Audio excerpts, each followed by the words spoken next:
Mutual inductance of two coils.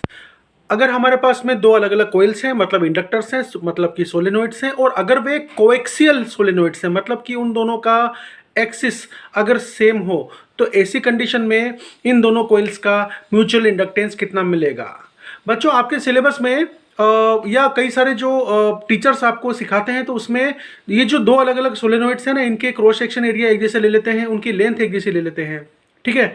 और number of turns कई लोग अलग अलग रखते हैं, कई लोग सेम रख लेते हैं।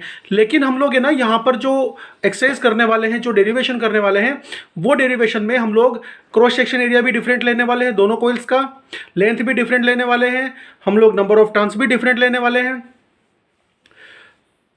और ऐसी कंडीशन में हम लोग है ना, फिजिकल रिलेशन फाइंड आउट करेंगे, म्यूचुअल इंडक्टेंस का शेप साइज, दोनों के शेप साइज के साथ में क्या रिलेशन है। तो ये जो रिलेशन हम फाइंड आउट करेंगे, ये रिलेशन सभी टर्म्स में, फिर आपको अगर क्वेश्चन दे दिया जाए कि क्रॉस सेक्शन एरिया सेम हो, तो कर लेना उसमें क्रॉस सेक्शन एरिया सेम। अगर आपको कहा जाए नंबर ऑफ टर्न सेम हो या लेंथ सेम हो, तो कर लेना उसमें नंबर ऑफ टर्न सेम। तो सभी केसेस में आप mutual inductance of two coils if they are coaxial, इस कंडीशन में आप फाइंड आउट कर पाएंगे। Mutual inductance of two coaxial solenoids, हम दो सोलेनोइड या दो कॉइल्स ले लेते हैं। देखो, ये जो एक कोइल में प्राइमरी कोइल बना रहा हूं, इस प्राइमरी कोइल को मैं रेड कलर से बना रहा हूं, ठीक है। ऐसे जो प्राइमरी कोइल है उसके अंदर करंट कितना पास होगा, तो करंट हम पास करवा देते हैं आईपी करंट। प्राइमरी कोइल का जो लेंथ है वो कितना लेना है, मैंने ले लिया लेंथ एलपी, ठीक है। चलो, एलपी लेंथ है प्राइमरी कोइल की, क्रॉस सेक्शन एरिया एपी है, टर्न डेंसिटी प्राइमरी कोइल की एनपी है, करंट पास कर रहे हैं हम प्राइमरी कोइल से आईपी। जब आईपी करंट पास करोगे ना, तो फ्लक्स बनेगा, मैग्नेटिक फ्लक्स बनेगा प्राइमरी कोइल के अंदर, flux in P. Magnetic field inside primary coil बनेगा। क्यों बनेगा? क्योंकि आप कोइल में से करंट पास कर रहे हो, तो कोइल के अंदर तो मैग्नेटिक फील्ड बनेगा ना, वो मैग्नेटिक फील्ड बीपी। ओके, अब हम सेकेंडरी कोइल बनाने जा रहे हैं, मतलब कि कंडक्टिंग कोइल, ठीक है। तो कंडक्टिंग कोइल हो सकता है, कंडक्टिंग कोइल का लेंथ इससे प्राइमरी कोइल से कम ज्यादा हो, क्रॉस सेक्शन एरिया कम ज्यादा हो, है ना, वो कुछ भी आगे पीछे हो सकता है या इक्वल हो सकता है। तो मान लो कि यहां पर जो प्राइमरी कोइल है, प्राइमरी कोइल से ज्यादा क्रॉस सेक्शन एरिया है सेकेंडरी कोइल का, कंडक्टिंग कोइल का, ऐसा। और कंडक्टिंग कोइल की लेंथ मान लो कि कम है कुछ प्राइमरी कोइल के कंपैरिजन में, और वो लेंथ कितनी होगी, एल एस। ये है जो मैंने ब्लू कलर से बनाया है, वो है सेकेंडरी कोइल, जिसको मैं फिर से बता देता हूं कि ये कंडक्टिंग कोइल है, ठीक है। और ये जो मैंने रेड पेन से बनाया वो रेड कलर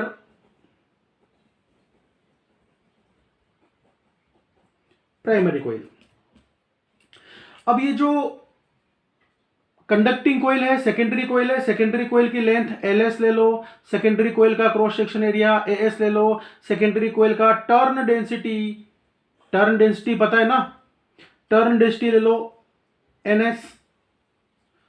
सेकेंडरी कोइल से जो करंट पास होगा आई एस ले लो। ये क्या, क्यों करंट ये पास होगा, ये करंट इसलिए पास होगा क्योंकि प्राइमरी कोइल से पास होने वाला जो करंट है ना, वो प्राइमरी कोइल के अंदर मैग्नेटिक फील्ड बनाएगा, और ये magnetic field area, cross section area of conducting coil मतलब सेकेंडरी कोइल से लिंक होगा, तो सेकेंडरी कोइल के अंदर फ्लक्स बनेगा। और प्राइमरी कोइल में जब चेंज आए, प्राइमरी कोइल में आईपी करंट में जब चेंज आएगा, तो इस फ्लक्स में चेंज आएगा, इस फ्लक्स में चेंज आएगा, तो इंड्यूस्ड करंट बनने वाला है। अब clear? Okay. Magnetic field inside secondary coil इतना ले लो, बीएस ले लो। अब देखो बच्चों, inside primary coil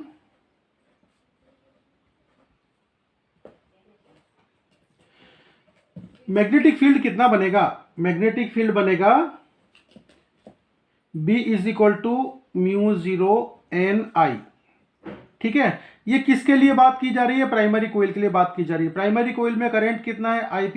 primary coil का टर्न डेंसिटी है Np।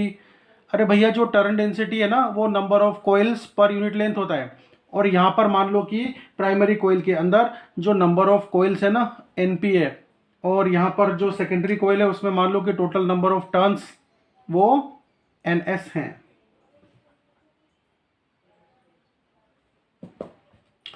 अच्छा, तो प्राइमरी कोइल के अंदर मैग्नेटिक फील्ड कितना बनेगा? इतना बनेगा। अब टर्न डेंसिटी का वैल्यू लिख लो, कितना होता है? Total number of turns per unit length, mu zero N के बदले लिख लो total number of turns per unit length, ऐसे। ठीक है। अब देखो बच्चों, इतना जो ये मैग्नेटिक फील्ड बनेगा ना, ये मैग्नेटिक फील्ड वो सेकेंडरी कोइल के एक टर्न के साथ अगर लिंक हुआ तो एक टर्न के साथ इतना मैग्नेटिक फील्ड लिंक हो करके, अरे बच्चों ये जो प्राइमरी कोइल है ना, इस प्राइमरी कोइल के अंदर मैग्नेटिक फील्ड बनेगा। कौन सा वाला? ये मैग्नेटिक फील्ड जो अभी अभी हमने ये फाइंड आउट किया, ये मैग्नेटिक फील्ड बन रहा है। ठीक है। तो ये जो मैग्नेटिक फील्ड बना है जिसको प्राइमरी कोइल ने बनाया है, वो सेकेंडरी कोइल के किसी एक सिंगल कोइल, एक रिंग के साथ में तो अटैच होगा ना। तो एक रिंग के साथ अटैच होगा, तो मैं एक रिंग के केस में सेकेंडरी कोइल के अंदर जो फ्लक्स बनेगा वो बताने जा रहा हूं। वो फ्लक्स बनेगा, ये मैग्नेटिक फील्ड किसके साथ लिंक हुआ? Single coil. सिंगल कोइल मतलब कि एक कोइल। यहां पर तो देखो, यहां पर जो ये कोइल है ना, इसको अगर हम पूरी कोइल कहें, इसको अगर हम पूरा सोलेनोइड कहें, तो सोलेनोइड का एक टर्न की मैं बात कर रहा हूं, ईच टर्न की। सोलेनोइड, सेकेंडरी सोलेनोइड के एक सिंगल टर्न के साथ में जो ये प्राइमरी कोइल के द्वारा बनने वाला मैग्नेटिक फील्ड है, प्राइमरी कोइल के अंदर बनने वाला प्राइमरी करंट के कारण जो मैग्नेटिक फील्ड है वो अटैच होगा एक सिंगल रिंग के साथ। सोलेनोइड की कौन सी? सेकेंडरी सोलेनोइड की एक सिंगल रिंग के साथ में। मैं यहां पर बार बार रिपीट इसलिए कर रहा हूं क्योंकि ये अक्सर बच्चों को समझने में कंफ्यूजन होता है, इसीलिए मैं बात को बार बार रिपीट कर रहा हूं। आप ध्यानपूर्वक सुनना। आप ये जो मैं आपको मेथड बता रहा हूं ना, ये मेथड ऐसा मेथड है कि इससे आपको समझ में आएगा ही, श्योर। बस ध्यान से सुनना।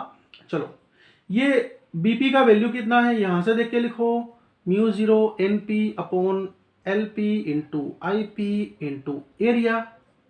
किसका एरिया? किसका एरिया? एक सिंगल रिंग का एरिया, सेकेंडरी कोइल की एक सिंगल रिंग का एरिया। ये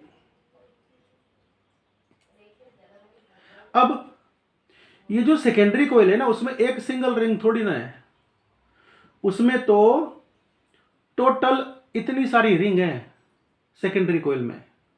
तो फ्लक्स सेकेंडरी कोइल में जो टोटल बनेगा वो कितना बनेगा?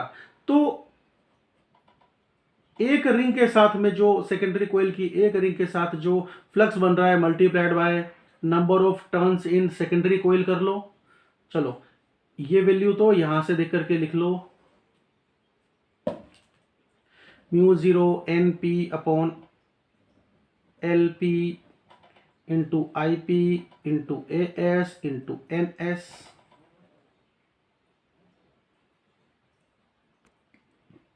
अब बच्चों ये बताओ कि जो म्यूचुअल इंडक्टेंस है उसका फॉर्मूला क्या है? सेकेंडरी कोइल में जो मैग्नेटिक फ्लक्स बनता है is equal to mutual inductance of two coil multiplied by primary coil में फ्लो होने वाला करंट, ये होता है ना। तो ये जो सेकेंडरी कोइल के अंदर जो ये टोटल फ्लक्स बना, ये टोटल फ्लक्स किसके बराबर है? एम इंटू आई पी के। तो यहां पर मैं लिख देता हूं, ये जो टोटल फ्लक्स है ना वो एम इंटू आई पी के बराबर है, इज इक्वल टू, ये लिख लो,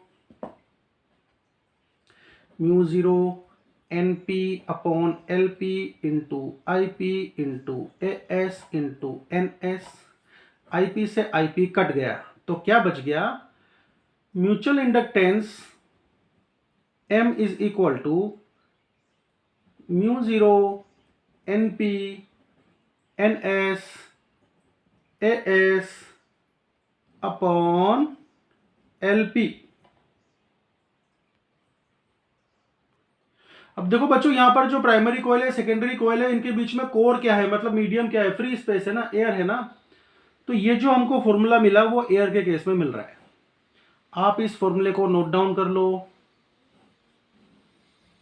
अब अगर आपसे ये क्वेश्चन पूछा जाए, हाँ एक चीज और, आपके मन में अगर ये प्रश्न आए कि सर यदि हम ये जो आपने सेकेंडरी कोयल की लेंथ ली है वो प्राइमरी कोयल की लेंथ से कम है, अगर हम ज्यादा कर दे तो, अगर हम cross section area of secondary coil को हम ज्यादा कर दें cross section area of primary coil से, तो या हम ये जो सेकेंडरी कोयल है ना उसको प्राइमरी कोयल बना दे और प्राइमरी को सेकेंडरी कोयल बना दे, तो बच्चों हर एक केस में आंसर तो यही आने वाला है, आंसर को कुछ फर्क पड़ने वाला नहीं है। मतलब म्यूचुअल इंडक्टेंस है ना, एक कोयल का म्यूचुअल इंडक्टेंस दूसरी कोयल के लिए या दूसरी कोयल का म्यूचुअल इंडक्टेंस पहली कोयल के लिए, दोनों एक ही बात है। अब मैं ये कह रहा था आपसे कि अगर मान लो कि आपसे कोई ये कहे कि क्रॉस सेक्शन एरिया दोनों प्राइमरी और सेकेंडरी कोयल का एक जैसा है, तो आपको करना क्या है, आपको ये करना है, आप इस फॉर्मूले में यहां तक तो पहुंच गए ना, अब आपको cross section area of secondary coil is equal to cross section area of primary coil is equal to A ले लेना है। ठीक है, कॉमन जो एरिया बन रहा है, मतलब कि A S is equal to A P is equal to A, आप जो भी एरिया दिया है वो लिख लेना और उस एरिया की वैल्यू यहां पुट कर देना। अगर आपसे ये कहा जाए कि length of primary coil is equal to length of secondary coil, तो वो length of primary coil is equal to length of secondary coil, मतलब कि ये लेंथ कोई एल है, ये एल का वैल्यू आपको दे रखा है, ये एल का वैल्यू यहां पुट कर देना। ठीक है ना। तो आपको जो डेरिवेशन करवाया जाता है पहले से ये मान के करवाया जाता है या पहले से ये मान के करवाया जाता है। लेकिन अगर ऐसा नहीं हुआ, क्वेश्चन में ये दोनों ही AS is, if AS is not equal to AP या LP is not equal to LS हो गया, तो क्या करोगे, फंस जाओगे ना। तो टीचर वही जो बच्चों को फंसने ना दे, है ना, हमारे होते हुए आप फंसोगे कैसे, नहीं फंसने देंगे। अब बालकों ध्यानपूर्वक सुनो, अगर यहां पर कोर एयर न लेता और उसके बदले मैं यहां पर कोर कोई मीडियम ले लेता, तो मैं कैसे लिखता इस इक्वेशन को, इस इक्वेशन को मैं लिखता, चलो मैं नीचे लिख के दिखाता हूं। Mutual inductance of first coil with respect to second coil या mutual inductance of second coil with respect to first coil, एक ही बात है। चलो यहां पर जो मीडिया है वो हमने एयर के बदले कोई मीडिया ले लिया, तो यहां पर लिख दो मीडिया इज इक्वल टू, ये परमिएबिलिटी ऑफ फ्री स्पेस के बदले परमिएबिलिटी ऑफ मीडियम लिखना पड़ेगा, permeability of medium into NP into NS into as upon LP. अब बात ये आती है कि परमिएबिलिटी ऑफ मीडियम होता कितना है, तो वो होता है relative permeability of medium into permeability of free space या एब्सोल्यूट परमिएबिलिटी। तो इसके बदले आप ये लिख लो यहां पर, तो आपको क्या मिलेगा, आपको मिलेगा mu R into mu zero into N P into N S into A S upon L P. अब ये जो वैल्यू है ना, ये वैल्यू तो कहां पर है, यहां पर है, देखो, तो ये किसके बराबर है, ये है म्यूचुअल इंडक्टेंस, अगर मीडिया एयर है तो आप क्या लिखोगे यहां पर, is equal to mu R into M air. ठीक है, ये किसके बराबर है, ये म्यूचुअल इंडक्टेंस अगर हमने मीडिया ले लिया है कोर के रूप में, तो आप इस बात को ध्यान रखना, मतलब अगर आप एयर के बदले या फ्री स्पेस के बदले कोई और कोर ले लेते हो, तो इसका परिणाम ये आता है कि mutual inductance of these two coils वो इंक्रीज कर जाता है। कितने टाइम्स इंक्रीज करता है, रिलेटिव परमिएबिलिटी ऑफ मीडिया, जो मीडिया आपने यहां अंदर डाला हुआ है, relative permeability of media times mu R times बढ़ जाता है। तो बच्चों ये जो डेरिवेशन है ना, ये डेरिवेशन मास्टर की है, इससे आप सभी केसेस सॉल्व कर सकते हो। अब हम एक डेरिवेशन देखने जा रहे हैं, mutual inductance of two concentric coils. Concentric मतलब कि जिनका सेंटर एक जैसा है, मतलब एक ही जगह पर दोनों का सेंटर है। इसका मतलब ये होता है कि ये जो दोनों कोइल्स है ना, इनके रेडियस अलग अलग हो सकते हैं। यहाँ पर रेडियस के बारे में कोई चर्चा नहीं है कि एक जैसा रेडियस हो, हम ये मान के चलते हैं रेडियस अलग अलग है इन दोनों कोइल्स का, लेकिन सेंटर एक है। तो ऐसी कंडीशन में इनका म्यूचुअल इंडक्टेंस क्या होगा? अब चाहे तो आप प्राइमरी कोइल को सेकेंडरी कोइल के अंदर रख लो, चाहे सेकेंडरी कोइल को प्राइमरी कोइल के अंदर रख लो, आपको बनानी तो कंसेंट्रिक ही है। दोनों ही कंडीशन में जो म्यूचुअल इंडक्टेंस होगा वो सेम ही होता है। Mutual inductance of two concentric coils having a different radius. चलो हम लोग दो अलग अलग कोइल बना लेते हैं। एक तो मैंने ये कोइल बना ली ब्लू, और ये एक कोइल और बना लेता हूँ रेड। दोनों का जो सेंटर है ना वो सेंटर, ओहो कोइल कैसी बन गई, आप ठीक से बनाना बच्चों।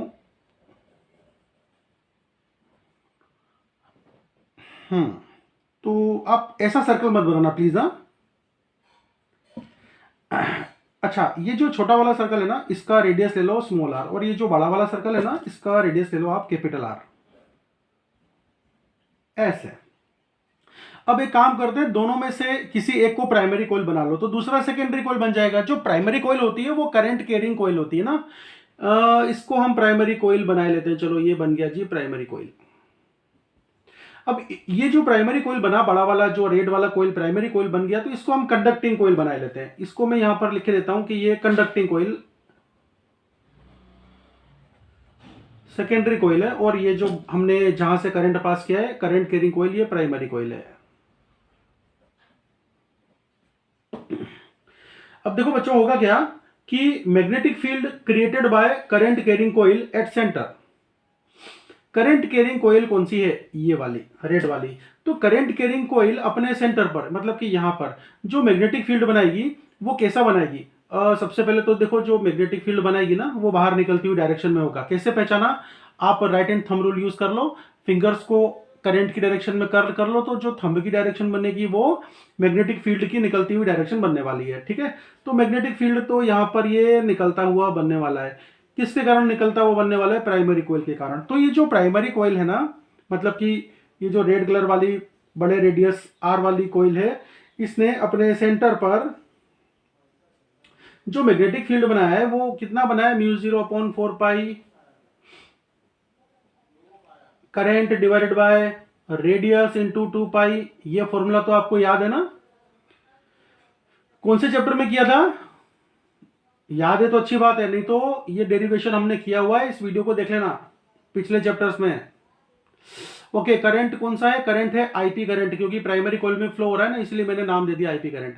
रेडियस, ओके रेडियस तो बड़ा रेडियस है, ठीक है चलो यहाँ पर आरपी लिखने की आवश्यकता नहीं थी। फिर भी जिनको लिखना है लिख दो आरपी। रेडियस को मैंने आरपी कहा, प्राइमरी कॉइल का रेडियस। अच्छा अब है ना फ्लक्स कितना बनेगा? तो फ्लक्स के लिए तो हमको मैग्नेटिक फील्ड और एरिया की आवश्यकता होती है। तो हम कौन से फ्लक्स की बात कर रहे हैं? हम बात कर रहे हैं flux link with secondary coil. Secondary coil के साथ लिंक होने वाला फ्लक्स कितना बनेगा? तो सेंटर पर जो मैग्नेटिक फील्ड होगा ना multiplied by cross section area. किसका एरिया लोगे? सेकेंडरी कोइल का ही लोगे। ये चलो सेंटर पर कितना मैग्नेटिक फील्ड बना वो अलग बात है कि प्राइमरी कोइल सेंटर पर इतना मैग्नेटिक फील्ड बना रही है, पर मैग्नेटिक फील्ड तो सेंटर पर बन रहा है ना इतना। ओके, तो ये मैग्नेटिक फील्ड जो बन रहा है वो लिंक किसके साथ हुआ? सेकेंडरी कोइल, ये ब्लू वाली सेकेंडरी कोइल के साथ में। तो लिखो बी सेंटर कितना है? μ0/4π IP/RP इंटू 2π। अब area of secondary coil, secondary coil का एरिया क्या है? πr², पाई सेकेंडरी कोइल का रेडियस का स्क्वायर।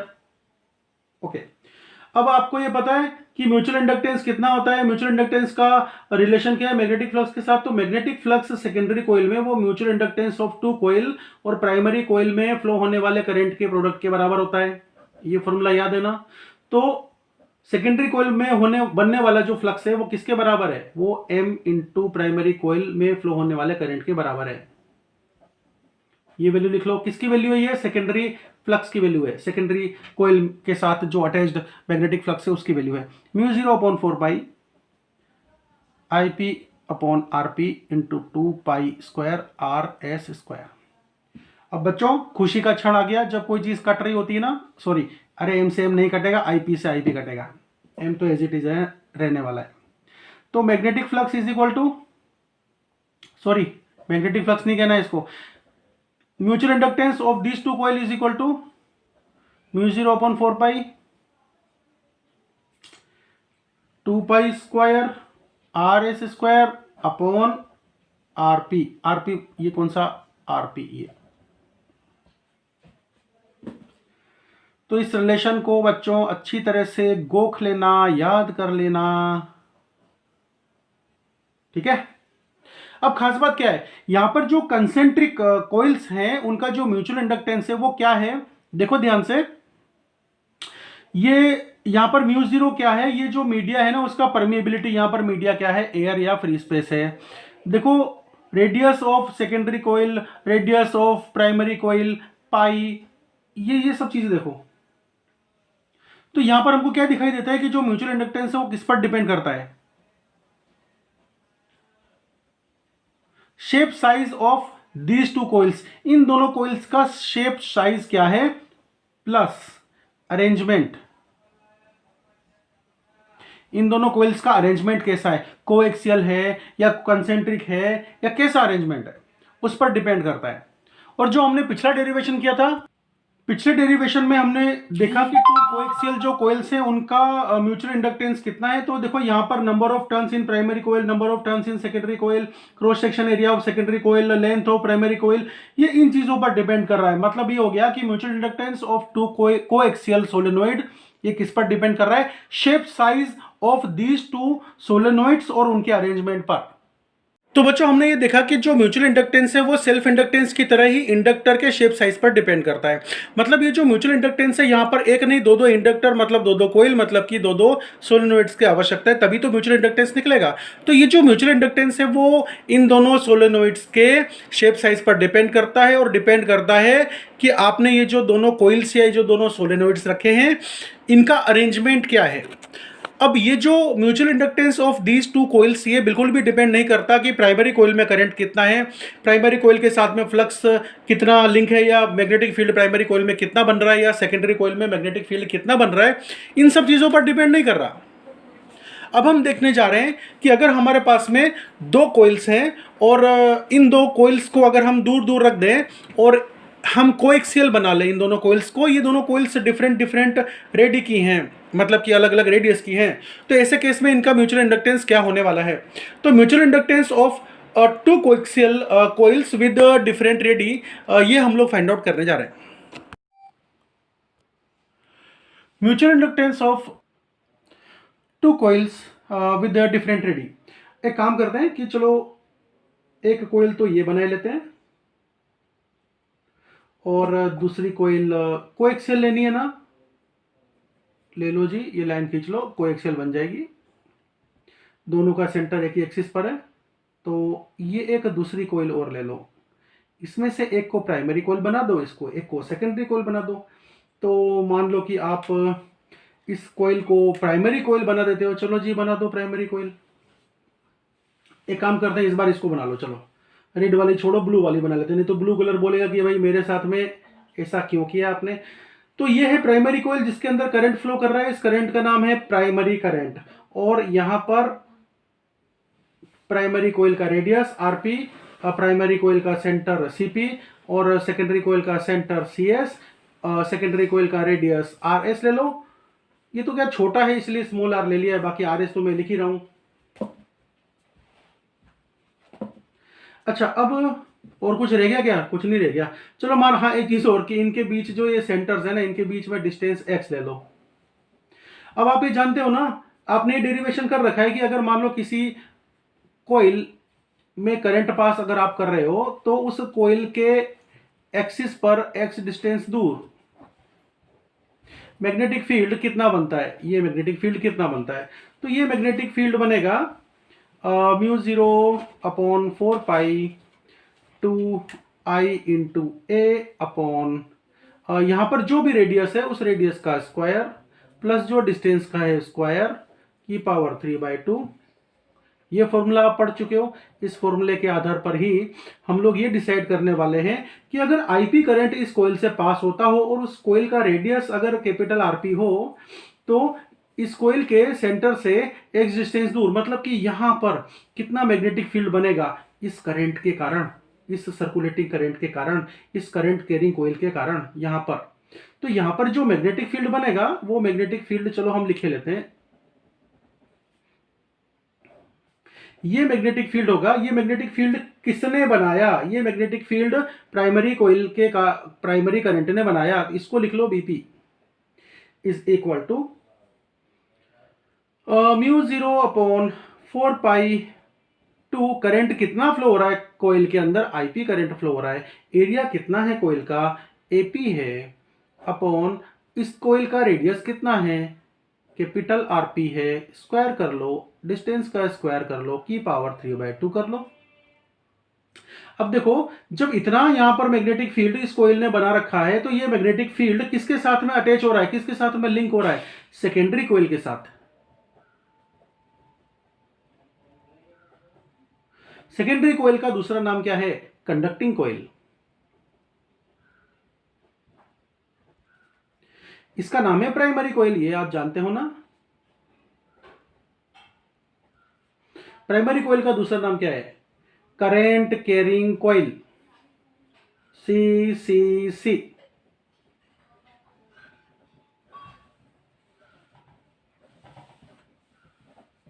ठीक है।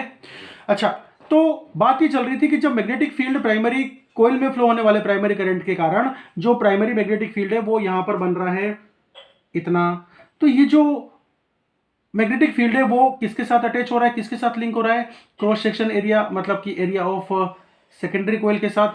तो सेकेंडरी कोयल में मैग्नेटिक फ्लक्स कितना बनेगा? बीपी इंटू ए बनेगा ना। कौन सा ए? ये वाला एरिया सेकेंडरी कोयल का। चलो ये वैल्यू पुट करो फटाफट, mu 0/4 pi two I P A P R P square plus X square की power 3/2 into area of secondary coil.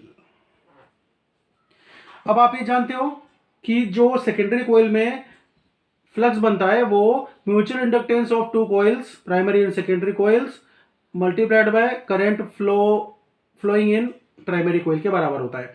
तो इसके बदले आप ये लिख सकते हो, कहां पर? यहां पर। चलो लिख दो,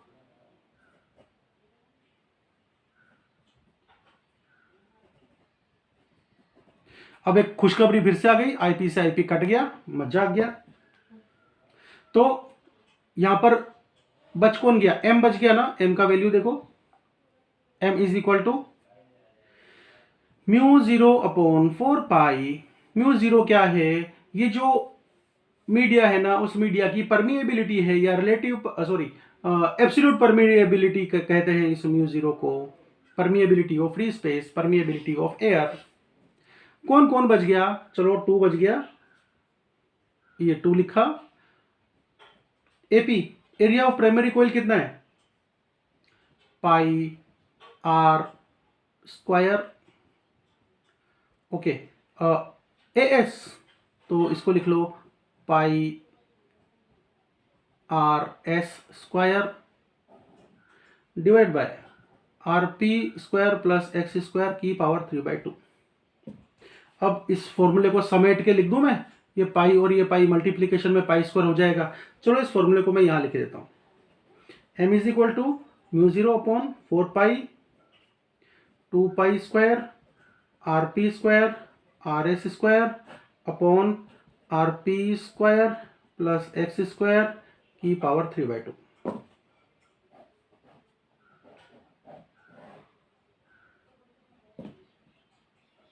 अब बच्चों, अगर ये दोनों के दोनों सर्कल कंसेंट्रिक सर्कल होते, मतलब पिछले केस जैसा होता, तो ये जो x है ना दोनों सेंटर के बीच, x डिस्टेंस वो कितना होता? x डिस्टेंस 0 होता। तो अगर आप x डिस्टेंस 0 कर लोगे तो क्या वैल्यू मिलने वाला है? ये जो आरपी स्क्वायर है ना उसकी पावर क्या हो जाएगी? x तो 0 हो गया, आरपी स्क्वायर की पावर कितनी हो जाएगी? 3/2। मतलब कि 2 से ये 2 कट गया, मतलब आरपी की पावर 3 हो जाएगी, ऊपर आरपी स्क्वायर है, मतलब एक नीचे आरपी बच जाएगा। तो एक बार वैल्यू रख के देखना, m is equal to mu 0/4 pi 2 pi square R S square upon R P, इतना वैल्यू आपको मिलेगी। और यही हमने पिछले डेरिवेशन में निकाला था। ठीक है, अब देखो चलो यहां की बात करते हैं। Mutual inductance of these two coils किस पर डिपेंड करती है, यहां पर देखो radius of primary coil, radius of secondary coil, distance के बीच में, इन दोनों के बीच डिस्टेंस कितना है, वो रेडियस ऑफ प्राइमरी कॉइल, मतलब कि shape size and arrangement of these two coils पर डिपेंड करता है mutual inductance of two coaxial coil, है ना, and these coils are having a different ready. बच्चों ये मैंने आप लोगों के लिए नोट्स प्रिपेयर किए हैं, जो बच्चे ऑलरेडी नोट्स मंगवा चुके हैं वे इन नोट्स को ओपन करके बैठते हैं जब मेरे वीडियो लेक्चर सुनते हैं, और जो बच्चे नए जुड़े हैं उनके लिए सूचना है कि वे चाहे तो नोट्स मंगवा लें। आपको फ़ोन कॉल नहीं करना है, आपको केवल मैसेज करना है, मोबाइल नंबर डिस्क्रिप्शन में दिया हुआ है। म्यूचुअल इंडक्टेंस के ऊपर कौन कौन से फैक्टर अफेक्ट करते हैं, तो फैक्टर्स अफेक्टिंग म्यूचुअल इंडक्टेंस। देखो जो म्यूचुअल इंडक्टेंस है उसके ऊपर एक तो म्यूचुअल इंडक्टेंस डायरेक्टली प्रोपोर्शनल में होता है प्राइमरी कॉइल के नंबर ऑफ टर्न पर। म्यूचुअल इंडक्टेंस डायरेक्टली प्रोपोर्शनल होता है सेकेंडरी कॉइल के नंबर ऑफ टर्न पर। यहाँ पर मैं टर्न डेंसिटी नहीं बोल रहा हूँ, नंबर ऑफ टर्न बोल रहा हूँ, ध्यान से सुनना। और जो म्यूचुअल इंडक्टेंस है वो डिपेंड कर रहा होता है cross section area of solenoid, कौन सा, secondary solenoid, cross section area of secondary coil, cross section area of secondary inductor, ठीक है। तो मैं सेकेंडरी कॉइल की बात कर रहा हूँ, तो सेकेंडरी कॉइल का जो एरिया या क्रॉस सेक्शन एरिया है उस पर डिपेंड करता है mutual inductance of two coil. तो जो mutual inductance of two coil है डिपेंड तो कर ही रहा है, साथ ही साथ mutual inductance of two coil वो प्रोपोर्शन में है cross section area of inductor of secondary coil, ठीक है। अब ये जो म्यूचुअल इंडक्टेंस है डिपेंड कर रहा है कि आपका जो कोर है ना, मतलब कि आप उस इंडक्टर के अंदर कौन सा मीडियम है उस पर डिपेंड करता है, मतलब कोर मटेरियल पर डिपेंड कर रहा है। दूसरा हमने ये देखा कि जो दो कॉइल्स हैं उनके बीच में डिस्टेंस कितना है उस पर डिपेंड कर रहा है म्यूचुअल इंडक्टेंस। और तीसरा हमने ये देखा कि ओवरऑल हम ये कह भी सकते हैं कि relative placement of two coil, दो कॉइल्स के बीच का अरेंजमेंट क्या है, प्लेसमेंट क्या है। जो अभी तक मैं अरेंजमेंट बोलता आ रहा हूँ ना, उसका मतलब ये समझ लेना कि मैं दोनों कॉइल्स के प्लेसमेंट की बात कर रहा हूँ। अब देखो ध्यान से, मैंने यहाँ पर तीन तरह के अरेंजमेंट बता रखे हैं, एक तो लूज कपलिंग, दूसरा मीडियम कपलिंग और तीसरा टाइट कपलिंग, ठीक है। जो टाइट कपलिंग है ना, सबसे तीसरा नंबर देखो, टाइट कपलिंग है ना, वो टाइट कपलिंग का डेरिवेशन हम लोग देख चुके हैं, ठीक है। जो टाइट कपलिंग होता है उसके केस में कोफिशिएंट ऑफ कपलिंग 1 माना जाता है, ठीक। यहाँ पर जो के लिखा है ना मैंने, के इज इक्वल टू 1, वो कोफिशिएंट ऑफ कपलिंग है। कोफिशिएंट ऑफ कपलिंग का वैल्यू 0 से लेकर के 1 के बीच में होता है। वो 0 भी हो सकता है, 1 भी हो सकता है, इन दोनों के बीच में भी हो सकता है। तो यहाँ पर थर्ड फिगर को ध्यान से देखना, जो टाइट कपलिंग है उसमें जो म्यूचुअल इंडक्टेंस बनेगा वो मैक्सिमम बनेगा, जिसका डेरिवेशन हमने किया हुआ है। यहाँ पर कोफिशिएंट ऑफ कपलिंग 1 है और म्यूचुअल इंडक्टेंस वो root of self inductance first coil का और multiplied by self inductance second coil का, है ना। तो L1 इंटू L2 का रूट, ठीक है, उसके बराबर है म्यूचुअल इंडक्टेंस। अब दूसरा आप देखिए लूज कपलिंग। लूज कपलिंग में देखो ये जो दोनों प्राइमरी कोइल सेकेंडरी कोइल है ना, इनका जो एक्सिस बन रही है, एक्सिस एक दूसरे के परपेंडिकुलर हैं और ये दोनों कपलिंग एक दूसरे से थोड़ी दूर दूर भी है ना, एल शेप में अरेंज्ड है ना। ये फर्स्ट केस देखो, फर्स्ट केस है ना। तो इस फर्स्ट केस में जो लूज कपलिंग है उसमें जो म्यूचुअल इंडक्टेंस बन रहा है इन दोनों कपलिंग का, इन दोनों इंडक्टर्स का, वो मिनिमम है। और ये जो कोफिशिएंट ऑफ कपलिंग है ना, वो यहाँ पर 0 माना जाएगा। अब बात करते हैं मीडियम की। तो मीडियम कपलिंग में क्या होता है कि आपके पास में एक इंडक्टर है, दूसरा इंडक्टर है, दोनों का एक्सिस तो सेम है, दोनों इंडक्टर्स का एक्सिस सेम है, मतलब कोएक्सियल कॉइल्स हैं या कोएक्सियल इंडक्टर्स या कोएक्सियल सोलेनोइड्स हैं, लेकिन ये एक दूसरे से दूर दूर हैं। तो ऐसे केस में यहाँ पर जो म्यूचुअल इंडक्टेंस बनेगा, ये म्यूचुअल इंडक्टेंस मीडियम बनने वाला है। और यहाँ पर जो कोफिशिएंट ऑफ कपलिंग होगी, वो कोफिशिएंट ऑफ कपलिंग 1 से छोटी होगी लेकिन 0 से बड़ी होगी। और खास बात, जो म्यूचुअल इंडक्टेंस है ना, वो root of L1 into L2। L1 क्या है, L2 क्या है, self inductance of first and second coil, ठीक है। तो L1 इंटू L2 का जो रूट है ना, उससे छोटा मिलने वाला है, कौन मिलने वाला है, इन दोनों का म्यूचुअल इंडक्टेंस। ये मैं बात कर रहा हूँ बीच वाली फिगर की, मतलब फिगर नंबर 2 की, ठीक है। वहाँ पर मैंने लिखा हुआ है medium, M is medium, K is less than 1। Okay, so this was all about mutual inductance of